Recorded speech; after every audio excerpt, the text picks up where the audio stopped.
आज हम समझेंगे गुरु और एक महत्ती सत्ता।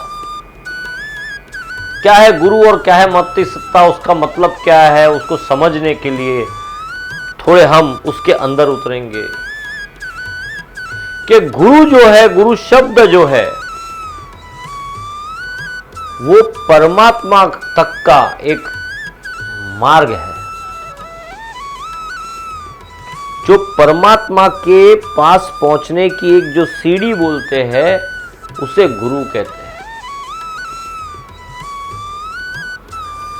मतलब परमात्मा के पास पहुंचने वाला जो रास्ता है वो केवल और केवल गुरु ही जानता है। चाहे वह भक्ति योग हो, ज्ञान योग हो, तंत्र मंत्र या ध्यान धारणा योग हो, कोई भी योग हो, लेकिन इसका मतलब और महत्व केवल और केवल गुरु जानता है। गुरु के अलावा कोई नहीं जानता। जिस मार्ग से शिष्य का कल्याण हो,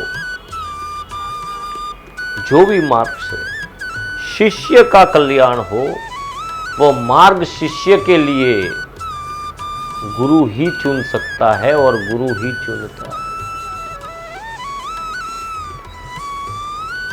आज्ञा चक्र तक तो कई साधक पहुंच जाते हैं। जो अपना आज्ञा चक्र है, जो हमें आज्ञा देता है, जो आदेश देता है, वहां तक तो बहुत साधक पहुंच जाते हैं। परंतु वास्तविक ज्ञान तो ऊर्ध्व केंद्रों में है। हमारा वास्तविक जो ज्ञान है ऊर्ध्व केंद्रों में है।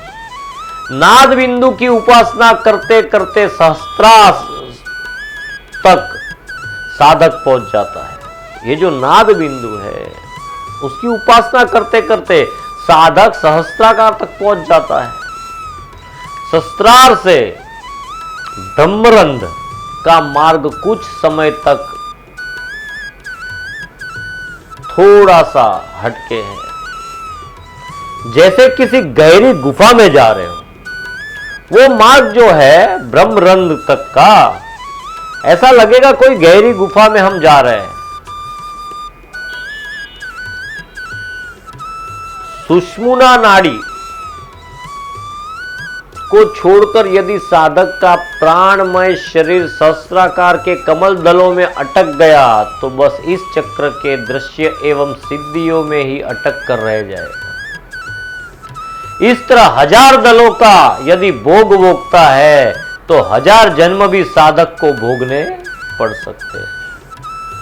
साधक को अनेक जन्म भोगने पड़ सकते हैं। लेकिन यदि कोई गुरु का मार्गदर्शन लेके आगे चले तो उसे भटकना नहीं पड़ता, क्योंकि एक सदगुरु ही है जो शिष्य को इधर उधर भटकने नहीं देता। भंवर गुफा में से चित्त को खींचकर दिव्य ज्योति की ओर जो ले जाता है उसे ही गुरु कहते हैं। जैसे किसी स्थान की दूरी 200-300 किलोमीटर की है, कोई स्थान पे जाना है, वो दूरी है 200-300 किलोमीटर की। यदि वाहनादि से बिना रुके चले तो 5-6 घंटे में पहुंच जाते हैं। परंतु रास्ते में पड़ने वाले गांव व शहरों को देखने लगे तो कई दिन लग जाते हैं। उसी तरह गुरु उन दिव्य लोकों की स्मृति करा देता है, उनमें रमने नहीं देता, उनमें घूमने नहीं देता। गुरु ही है जो मार्ग को सहज कर देता है। जिस तरह एक टॉर्च की रोशनी दूर की वस्तु को देखने से उसका ज्ञान हो जाता है। एक टॉर्च जो होती है उसकी रोशनी से दूर की वस्तु, दूर पड़ी हुई अंधेरे में पड़ी हुई वस्तु को देखने से उसका ज्ञान हो जाता है। उसी तरह गुरु उन लोगों की थोड़ी थोड़ी अनुभूति कराकर परम मोक्ष मार्ग की ओर ले जाता है। यह अनुभव शिष्य की योग्यता के ऊपर निर्भर करता है। किसी को कई जन्म लेने पड़ जाते हैं तो किसी को कुछ ही वर्षों में बहुत कुछ प्राप्त हो जाता है। ये सब शिष्य के ऊपर है कि वो उसे ग्रहण कैसे करता है। गुरु का तो कर्म यह है कि ज्ञान देना, लेकिन लेना शिष्य को है, तो वो किस प्रकार लेता है वो शिष्य के ऊपर निर्भर करता है। हम आगे भी बहुत सी बातें करेंगे गुरु और शिष्य के बीच की, गुरु और शिष्य के संबंधों की, शिष्य और गुरु के भाव की।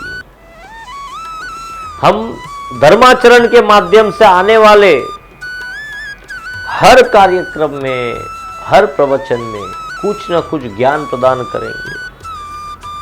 हमें भी जो हमारे गुरु की ओर से मिला हुआ है वो ज्ञान प्रदान कर सकते हैं, क्योंकि गुरु बिन कछु न उपजे, भक्ति मुक्ति का मूल। गुरु बिन संशय ना मटे, मटे नहीं मननी भूल। तो बिना गुरु कुछ प्राप्त नहीं हो सकता है। गुरु बिन कछु ना उपजे, गुरु के बिना कुछ भी प्राप्त नहीं हो सकता। गुरु बिन कछु ना उपजे, भक्ति मुक्ति का मूल।